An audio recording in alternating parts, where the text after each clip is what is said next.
Selamat siang teman-teman. Selamat kembali ke acara Fun Friday session kami. Dan ini kayaknya udah lama ya teman-teman kita nggak kumpul. Mungkin udah sebulan lebih. Dan akhirnya kita udah akhirnya bergabung lagi ya teman-teman. Jadi I'm so happy to be here with all of you and all of our friends. Dan juga kebetulan hari ini kita ada session yang quite special buat kami hari ini. Karena kita ada special guest yaitu Felicia Wijaya, investment specialist dari Secure Asset Management. Jadi so without further ado, aku akan invite G Feli dulu untuk membahas Secure Invest Monthly Income Fund. So I will invite her first ya teman-teman.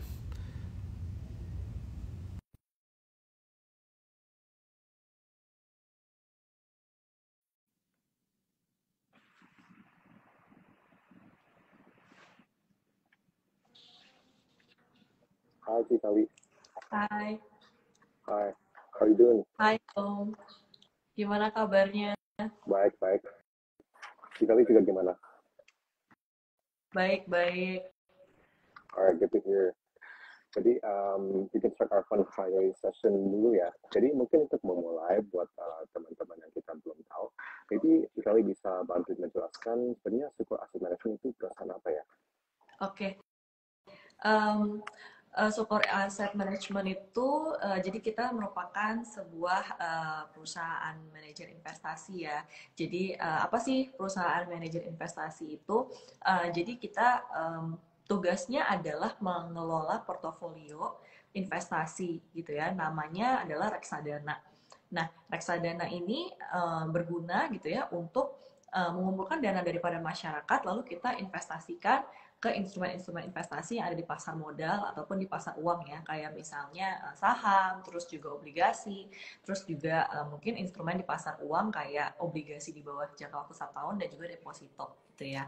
Nah, Sukor Invest Asset Management sendiri itu udah berdiri kurang lebih dari 26 tahun ya Dom. Jadi udah lumayan lama, dan juga kita udah punya kurang lebih 19 produk reksadana terbuka. Ini belum termasuk reksadana tertutup. Jadi jangkauan produknya ini pilihannya banyak banget gitu ya, mulai dari risiko yang paling rendah sampai risiko yang lebih tinggi gitu ya, kayak reksadana saham.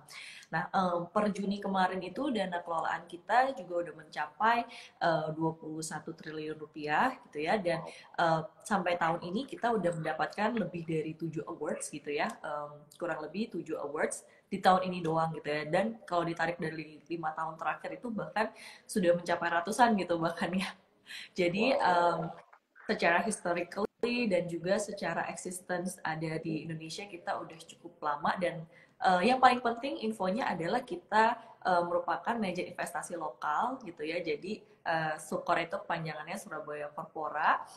Kita ini basisnya lokal gitu. Jadi bukan dari luar ya. Yes, paham. Jadi, Secure Asset Management salah satu MI yang very trusted and kayaknya banyak use and have a lot of products buat semua investors untuk buat portfolio mereka from like low risk to high risk tentunya. Jadi, without further ado, kayaknya juga Civali bisa bantu menjelaskan salah satu produk yang kami hari ini akan membahas, yaitu Secure Invest Monthly Income Fund. Dan sebenarnya untuk memulai mungkin bisa menjelaskan dulu, sebenarnya itu reksadana jenis apa dan strateginya mungkin juga bagaimana ya? Oke. Thank you atas waktunya. Jadi untuk Sukor Invest Monthly Income Fund tadi ya, ini merupakan salah satu produk kita dari antara tadi 19 produk kurang lebih reksadana terbuka kita yang sebetulnya menarik banget gitu ya. Dan kenapa sih produk ini menarik gitu ya? Ini tuh jenis reksadana apa? Jadi namanya itu adalah Sukor Invest Monthly Income Fund. Nah, sebetulnya ini adalah reksadana pendapatan tetap gitu ya teman-teman, tapi ini punya fitur khusus gitu ya, fitur yang tambahan yang bisa dimana teman-teman ini dapatkan dividen atau pembagian hasil investasi daripada reksadananya. Jadi beda nih dari reksadana pendapatan tetap lainnya gitu ya, karena memang yang ditawarkan itu adalah keuntungan fitur tersebut gitu. Jadi teman-teman kalau bayangin investasi di reksadana pendapatan tetap biasanya gitu ya, teman-teman investasi misalnya 1 juta gitu ya 1 bulan, terus teman-teman nggak rutin investasi nih, kadang suka bolong-bolong kan, kadang ada yang suka lupa gitu ya, habis gajian malah dananya bukan langsung investasi, mungkin kepake yang lain dulu. Nah, untuk yang suka invest monthly income fund ini, teman-teman bisa uh, dapatkan imbal hasilnya itu di reinvestasikan. Reinvestasi itu artinya apa? Jadi teman-teman bisa dapatkan dividen dalam bentuk unit gitu ya. Misalnya teman-teman awalnya pegang unitnya cuma 10 misalnya gitu ya. Terus abis itu setelah dapatkan dividen berdasarkan unit ini, unit teman-teman naik nih jadi 11 atau 12 misalnya gitu ya. Nah, itulah yang secara tidak langsung membantu teman-teman yang tadinya susah nih buat rutin investasi, tapi teman-teman bisa terbantu dengan adanya super invest monthly income fund, secara nggak langsung jadi nabung gitu ya, nyicil dana unitnya tuh lebih banyak gitu ya. Jadi compounding juga nih bunga berbunganya yang didapetin sama teman-teman dengan seiring unitnya ini bertambah gitu. Jadi ini produk reksadana yang sangat menarik dengan fitur pembagian hasil investasi atau dividen gitu. Menarik sekali sih, Feli. Juga mungkin dari sini, bagaimana strateginya Sequoia Asset Management dalam pengelolaan Sequoia Investment Active Fund yang merupakan sebagai reksadana pendapatan tetap untuk mendapatkan kinerja yang optimal? Oke, Oke, jadi untuk mendapatkan kinerja yang optimal, ini kan basicnya reksadana pendapatan tetap ya Dom ya. Jadi berdasarkan peraturan gitu ya, memang minimum requirement-nya untuk alokasi itu pasti tentunya kita alokasikan 80% minimum di instrumen efek berbasis surat hutang gitu ya, dan juga 0-20%-nya itu bisa kita investasikan di instrumen pasar uang dan atau deposito gitu ya. Jadi itulah yang kita lakukan gitu ya, karena berdasarkan minimum alokasinya seperti itu. Untuk per bulan Juni kalau teman-teman cek di fund fact sheet kita itu ada sekitar hampir 80 mungkin sekitar 80% lebih lah ya di obligasi gitu ya, atau di sukuk gitu. Jadi memang kita cukup overweight dan memang sudah memenuhi minimum alokasinya. Nah, sekarang pertanyaannya apa sih strateginya untuk memaksimalkan keuntungannya gitu ya. Nah, yang menarik gitu ya, kalau misalnya teman-teman tahu surat efek hutang itu kan di Indonesia ada yang diterbitkan oleh pemerintah, terus juga ada yang diterbitkan oleh perusahaan gitu ya.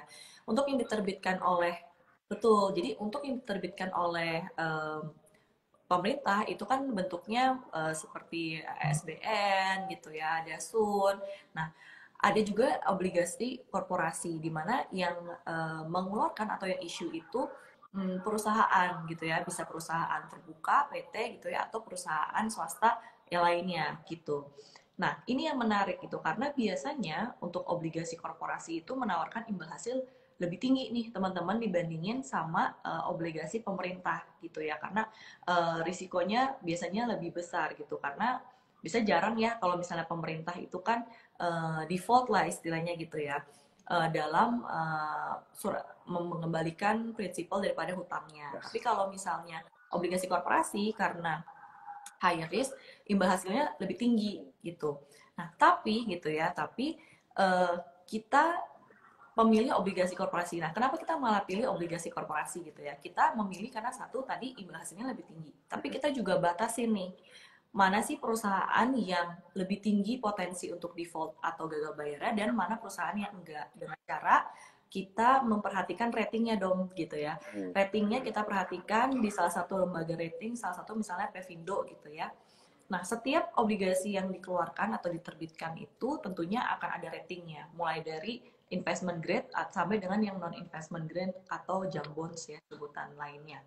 Nah, untuk yang investment grade itu biasanya di atas triple B minus gitu. Jadi kita investasi di atas investment grade itu gitu ya, dan bahkan sekarang average rating kita itu juga bukan di triple B atau di B, bahkan sudah di A gitu ya. Jadi kita sekarang average ratingnya di A+, dan itulah kenapa kita mengoptimalisasikan portfolio itu dengan cara kita alokasikan di obligasi korporasi plus kita alokasikan di yang sudah investment grade. Supaya apa? Biarpun imbasnya lebih menarik, kita juga harus menjaga potensi risiko yang ada gitu ya Dom. Jadi semuanya lebih balance gitu ya. Imbal hasilnya dapat, tapi juga keamanannya lebih terjaga gitu. I see, I see. Juga more on that, mungkin towards alokasinya juga. Buat obligasi koperasi itu mungkin pemilihnya lebih kayak sektor-sektor gitu atau gimana? Oke. Atau only invest in green only? Oke. Nah, jadi kalau untuk strategi sebenarnya kita bisa kurang lebih ada tahapan-tahapannya atau misalnya ada kriteria. Jadi gini, yang pertama itu kita bisa berdasarkan durasi atau tenor, gitu ya. Yang kedua kita bisa berdasarkan sektor. Nah, kalau teman-teman yang mungkin udah biasa investasi di saham gitu ya, teman-teman pasti udah paham gitu ya dengan sektor-sektor, ada sektor perbankan, ada sektor konsumer dan lain sebagainya. Nah, tapi kalau di obligasi itu kita juga bisa pilih namanya durasi, manajemen durasi, ada yang namanya manajemen durasi. Jadi kita kurasi strategi kita itu akan seperti apa gitu ya. Misalnya kita tenornya lebih banyak yang pendek. Kalau sekarang kita tenornya lebih banyak yang pendek gitu ya. Jadi durasi kita cukup pendek. Kenapa kita pilih tenor yang pendek itu dibandingin dengan tenor yang panjang gitu ya? Nah, kira-kira dong tahu nggak kenapa kita pilih durasinya yang pendek?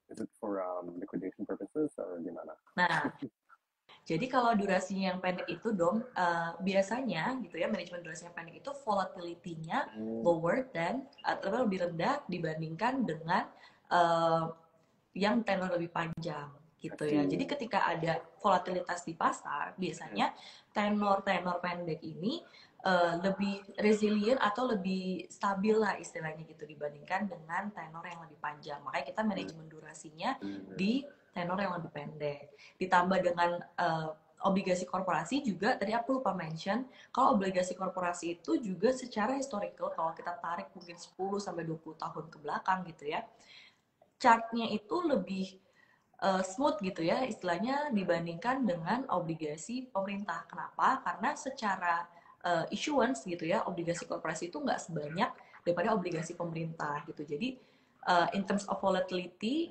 kita udah lebih pilih yang lebih rendah gitu ya dari pemerintah dan korporasi, kita pilih yang korporasi. Kedua kita pilih tenornya yang memang lebih durasinya lebih pendek gitu ya. Terus kita juga meminimalisir volatility lagi tuh. Nah, terus untuk sektor-sektornya seperti apa gitu ya. Nah, teman-teman untuk reksadana pendapatan tetap gitu ya, untuk pemilihan obligasi itu biasanya kita cukup berbeda nih dengan di saham gitu ya. Kenapa cukup berbeda? Karena di saham itu kan selain kita melihat fundamental, kita juga kadang lihat teknikal gitu ya. Nah, kalau di obligasi itu kita akan melihat kemampuan dia untuk membayar prinsipal ataupun interestnya mereka gitu ya.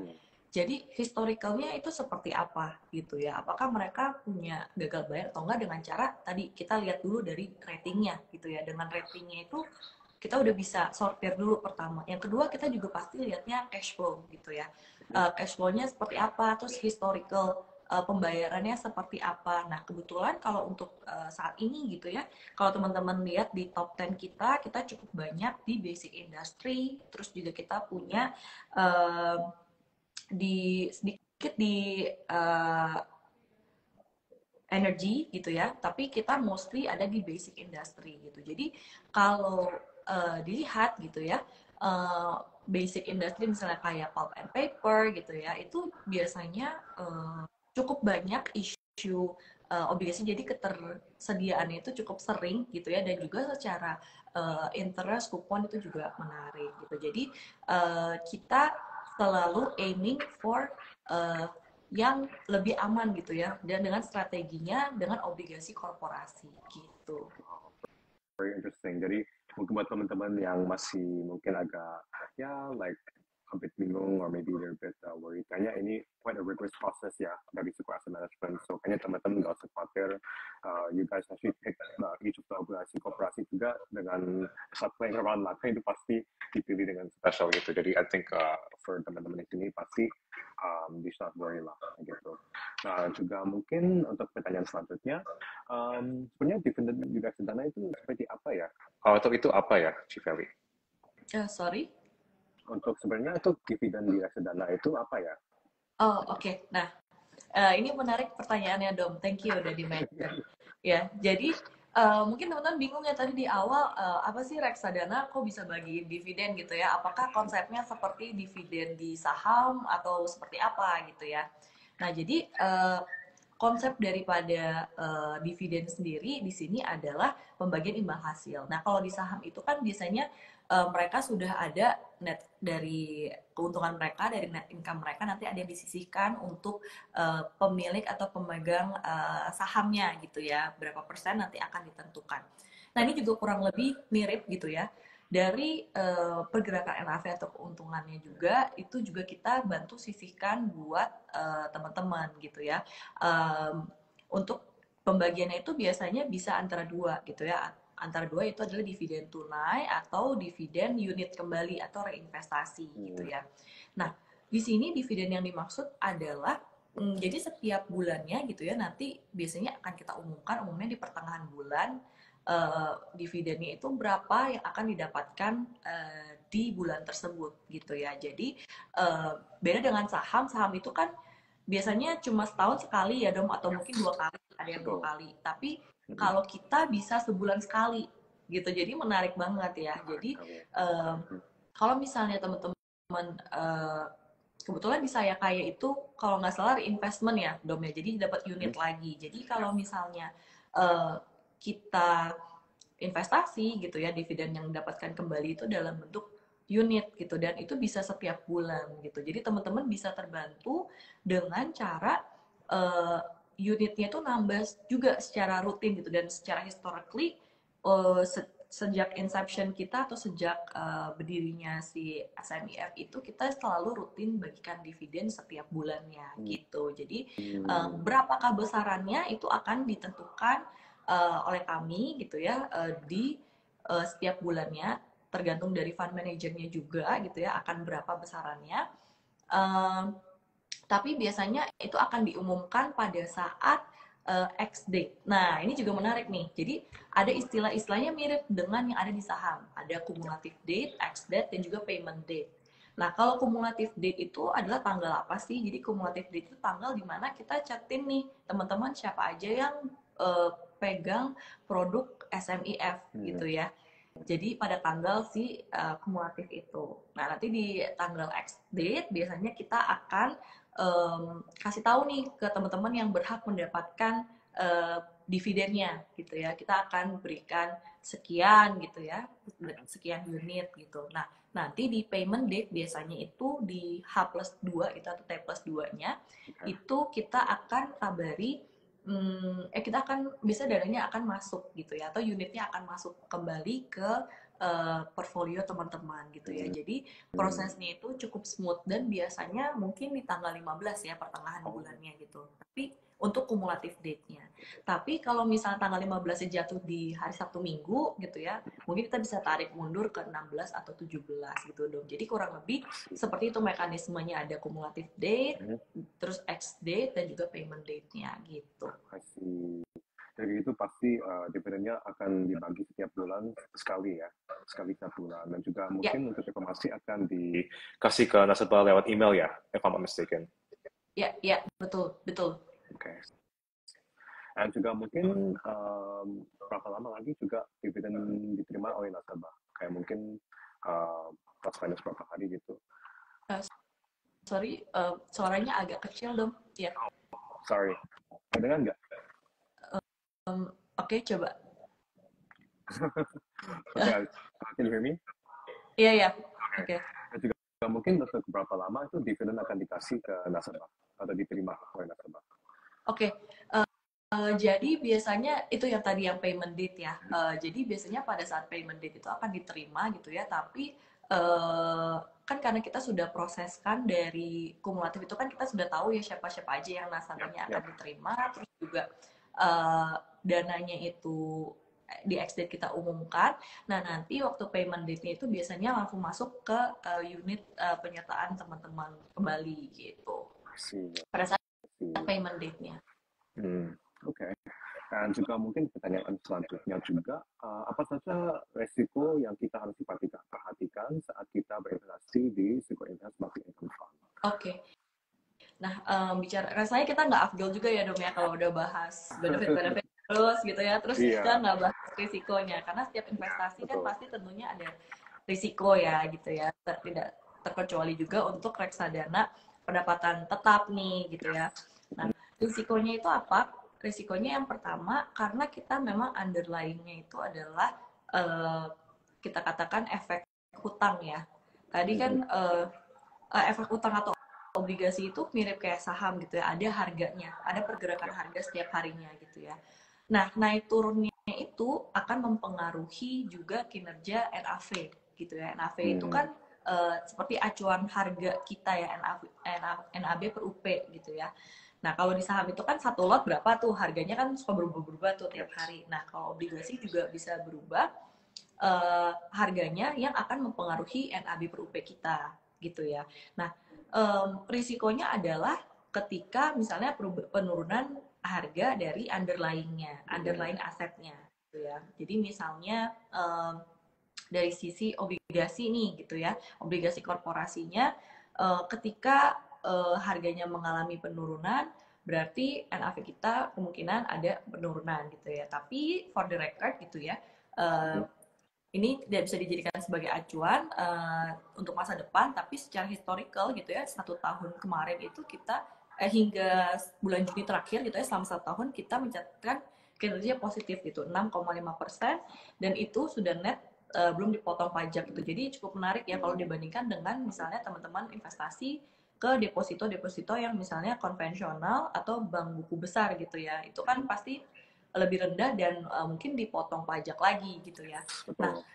jadi risikonya itu pertama adalah tadi perubahan atau pergerakan harga daripada underlying asetnya. Nah, sekarang apa sih yang mempengaruhi harganya itu berubah-berubah gitu ya? Kalau misalnya di saham tadi kan mungkin ada yang tahu pergerakan harganya itu bisa berubah karena misalnya ada rilis laporan keuangan gitu ya, kan bisa berubah gitu. Terus misalnya ada seasonality kayak misalnya mau lebaran, semua Ya. orang pada mau belanja. Nah, itu bisa jadi sektor-sektor tertentu diuntungkan. Nah, Mhm. kalau di obligasi itu harganya itu biasanya cukup terpengaruh oleh adanya kebijakan suku bunga gitu ya. Kenapa? Karena memang kebijakan suku bunga itu adalah acuan gitu ya, yang biasanya digunakan sebagai base-nya gitu ya. Nah, kalau misalnya suku bunganya itu mengalami kenaikan gitu ya, which is apa yang terjadi di Ya. 1 tahun sampai hampir 2 tahun terakhir gitu ya. Nah, itu menyebabkan kenaikan pada yield atau imbal hasil daripada obligasinya gitu ya. Nah, teman-teman juga perlu tahu bahwa memang pergerakan imbal hasil atau yield dibandingkan dengan harga obligasi itu cukup berbanding terbalik gitu. Jadi ini salah satu pemahaman yang baru buat teman-teman gitu ya. Tapi nggak perlu dibawa pusing gitu ya, karena memang pergerakan yield ini berbanding terbalik dengan harganya gitu ya. Nah, kenapa aku bilang nggak perlu bawa pusing gitu ya? Karena memang kita sudah satu bantu dengan diversifikasi gitu ya teman-teman ya, dan kedua kita juga sudah bantu dengan investasi di tenor yang lebih pendek. Nah itu kan tadi ya volatility-nya kita juga udah turunkan gitu, jadi Mhm. risikonya itu satu di pergerakan harganya, yang kedua itu adalah risiko di likuiditas gitu ya. Kalau misalnya sewaktu-waktu kita tidak bisa membayarkan atau teman-teman telat gitu ya kita bayarinnya untuk penarikan dana, misalnya gitu teman-teman butuh dana terus ingin tarik, ingin jual SMIF terus kurang bisa. Nah, kalau kita ada peraturan gitu ya di prospektus kita juga tertulis gitu bahwa memang dana yang teman-teman tarik kembali itu maksimal di T plus 7 hari bursa gitu ya, itu maksimal banget. Tapi biasanya kita bisa usahakan cepat, mungkin di T plus 2 gitu ya, itu udah cair gitu ya rata-rata. Jadi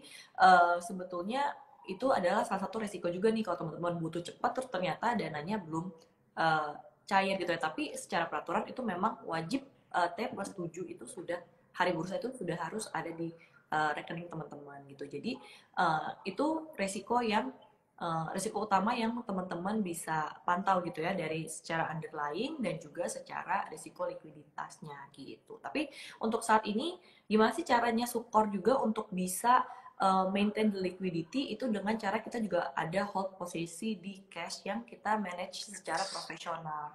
Jadi jadi nggak semuanya kita full on position juga, tentunya pasti ada minimum level cash yang kita jaga sehingga ketika teman-teman mau tarik dana itu selalu tersedia gitu. Ya, seperti tadi yang di-mention untuk portfolio objek juga teman-teman, yang 80% ke obligasi seperti tadi, untuk yang koperasi itu 20% ke pasar uang gitu kan. Jadi itu untuk kebutuhan likuiditas sudah siap ya gitu. Nah juga kemudian cocoknya untuk reksadana Suko Investasi Income Fund itu cocok dengan portfolio risiko apa ya untuk diinvestasikan dan untuk berapa lama jangka waktunya? Oke. Jadi untuk investor yang seperti apa yang cocok gitu ya. Nah, teman-teman bisa cek aja gitu ya profil risikonya seperti apa. Tapi ini disarankan untuk teman-teman yang memang baru mau mulai investasi juga gitu ya. Karena kenapa? Teman-teman yang baru mau mulai investasi reksadana pasar uang itu kan memang one way to go ya. Karena memang kan isinya juga obligasi di bawah jangka waktu 1 tahun dan juga deposito gitu ya. Nah, tapi kenapa SMIF ini aku bisa katakan untuk yang profil risikonya cukup moderat gitu ya, atau mendekati konservatif bahkan karena kita memang tadi ya tenornya juga kita manage durasinya cukup pendek, terus juga di obligasi korporasi yang volatility-nya lebih steady dibandingin dengan obligasi pemerintah, plus juga kita membagikan tadi imbal hasil unit di setiap bulannya. Jadi teman-teman yang baru mau mulai investasi takut nggak bisa rutin investasi dengan adanya penambahan unit daripada walaupun mungkin tidak terlalu besar ya Dom ya besarannya, tapi itu juga salah satu hal yang bisa bantu portfolio teman-teman untuk compounding gitu ya. Jadi bisa bunga berbunga sendiri juga nih portfolionya gitu. Nah, berikutnya adalah untuk jangka waktu berapa lama sih? Nah, jangka waktu berapa lamanya itu bisa mungkin 3-5 tahun gitu ya. Kenapa? Karena untuk yang jangka pendeknya itu biasanya reksadana pasar uang itu di sana gitu ya. Karena teman-teman butuh cepat dan butuh liquidity. Nah, tapi kalau misalnya reksadana pendapatan tetap itu biasanya jangka waktu menengah gitu, teman-teman. Jadi siap, terima kasih banyak Victoria sudah menjelaskan. Tapi kayaknya ini dari chat kita ada salah satu pertanyaan dari Victor Trick, yaitu bagaimana cara Suko memitigasi resiko aset pada produk reksadana tersebut, apalagi yang berpotensi mengalami default. Oke. Jadi cara kami memitigasi risiko itu adalah kalau kita di investasi, tim investment kita nih, kita spill the tea dikit gitu ya, tim investment kita itu sebetulnya memang ada juga namanya komite investasi gitu ya. Jadi kita biasanya juga diawasi juga oleh komite investasi untuk produk-produk atau investasi di obligasi yang mana aja gitu ya. Tapi besides that, kita juga tadi sudah kita sortir berdasarkan default risk-nya dengan rating daripada Pevindo gitu. Jadi kita sekarang rata-rata di single A plus gitu ya. Dan lainnya rata-rata gitu ya. Jadi isinya bisa aja ada yang triple A gitu ya, double A gitu. Jadi teman-teman kita udah berusaha semaksimal mungkin untuk meminimalisir potensi daripada default tersebut gitu. Tentunya juga kita ada modelnya juga gitu ya, kita juga analisis cash flow dari perusahaannya akan seperti apa gitu. Jadi karena kan biasanya untuk IPO daripada bonds itu kan juga ada laporan keuangannya yang bisa kita analisis juga gitu ya, cash flow-nya seperti apa gitu. Dan juga mungkin dari Cipeli ada yang mau disampaikan buat teman-teman di sini. Oke, yang mau aku sampaikan adalah teman-teman kalau misalnya masih bingung gitu ya mau mulai investasi dari mana, teman-teman mungkin bisa mulai salah satunya di reksadana pasar uang atau bisa juga ke reksadana pendapatan tetap kayak Super Invest Monthly Income Fund ini gitu ya, karena bisa bantu teman-teman untuk rutin nabung gitu ya, dan juga dengan potensi risiko yang relatif lebih rendah dibandingkan dengan reksadana saham atau mungkin teman-teman invest langsung ke instrumen saham atau ke obligasi gitu ya, karena memang sudah didiversifikasi. Nah, kalau teman-teman mau informasi lebih mendetail gitu ya, di Saya Kaya dan juga di Instagram Sukor itu teman-teman bisa follow, bisa kepoin Instagram kita. Kita suka sharing tentang tips investasi buat investor pemula, dan juga teman-teman kalau misalnya mau cek ada produk apa aja sih di Sukor selain Sukor Investment to Income Fund, atau teman-teman misalnya mau coba reksadana pasar uang atau reksadana saham, bahkan teman-teman bisa cek juga di Saya Kaya tentunya, atau di website kita di www.sukorinvestam.com. Jadi teman-teman bisa cek prospektusnya, fund fact sheet-nya gitu ya, isinya apa aja, teman-teman bisa kepoin semuanya di situ gitu. Betul sekali. Thank you so much for your time, Chief Ellie. Thank you so much for joining us today di Fun Friday session kami ini. And have a good weekend ya semuanya, Chief Ellie sama teman-teman yang bergabung sama kita. Thank you so much for your time. Have a good weekend dong. Thank you. Bye. Bye.